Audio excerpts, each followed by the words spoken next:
12, 11, 10, 9. I wanted to fly airplanes since I was 6 years old. I remember getting up at 4 in the morning watching the astronauts and John Glenn and those people. We have a liftoff, 32 minutes past the hour. My goal when I was in undergrad was to become an airline pilot and a financial advisor. I had no idea what that meant. When I was in the Air Force, a program had been started called the Certified Financial Planner Program, CFP. And I go, there's a name for it. That's what I'm going to be.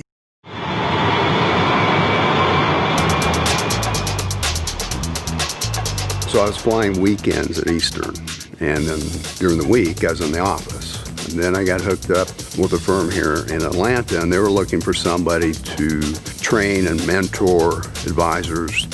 You know, Don was brought in as like our investment guru. Anything I had financial planning questions or whatever, I would go sit down with Don.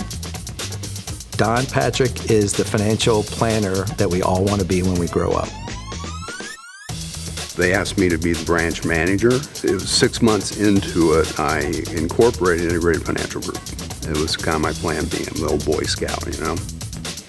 The industry itself was going through massive changes. We didn't know from week to week what the name of the company was going to be, what the name of our organization was going to be. It was in 2003 that company sort of fell apart. I'll never forget the day. It was March 10th, 2003, when these gentlemen arrived from All America Financial to inform us that what we had previously known was going away. And the advisors now had to go to another broker-dealer. And it was really a shame that we're all going to split off and go in our own different directions. And the more we talked, the more I believe that there was a way that we could figure out how to stay together. But it was going to take somebody who was willing to take charge and lead us all in the same direction. And of course, the obvious guinea pig was Don. He kind of held up his hand and volunteered, and we all said, "You got the job." Don had to figure out where we were going as a group. First of all, try to keep the group together. I'm getting ready to sign on the hook, a person on the lease, and personally guarantee it for $2 million. Talk about a gamble. I'm talking to Eve. I said, "Do you understand what I'm getting ready to do here?" I call her and I said, "You get what we're really ready to do here. We could go bankrupt if this thing doesn't work."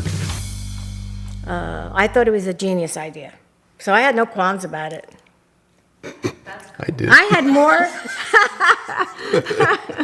Karen Cook and I were putting all this stuff together.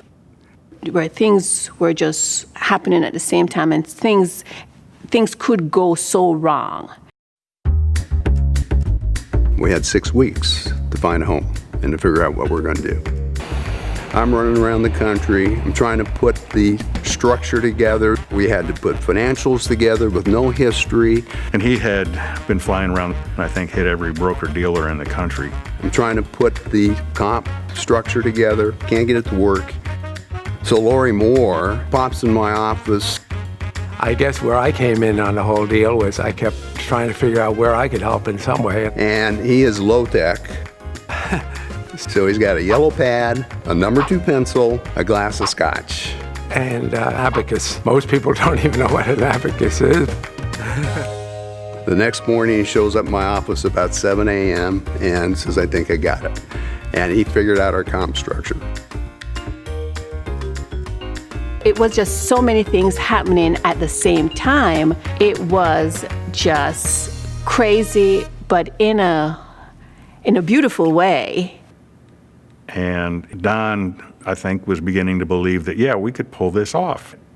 And it just, I don't know, it just fell into place.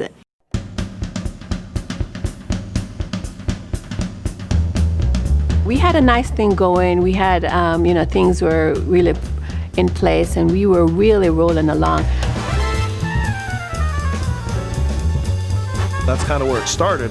And then from that commonality of what we're going through, we share things in the whole culture of the consortium. Everything kind of just, grows from there. The beauty of our culture is we don't have a lot of egos. In fact, we have a lot of very unselfish people who are willing to do whatever it takes to help out the person next to them. It's one big happy family, except we don't have all the baggage. The vision from the very beginning was about this culture. That has not changed. We've just gotten better at protecting it. I didn't see us in 10 states and $4 billion in assets. So, no, I did not see what we have today. At the beginning, what I saw was the core group of founders and the fact that they cared for one another and helped one another, that whole brain trust idea, that's what I saw.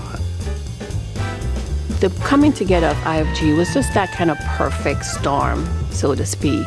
We had the right advisors, the right players, the right founding members, the support staff, and the right person at the head to bring it all together. It's an exciting and amazing thing. You know, look what we did.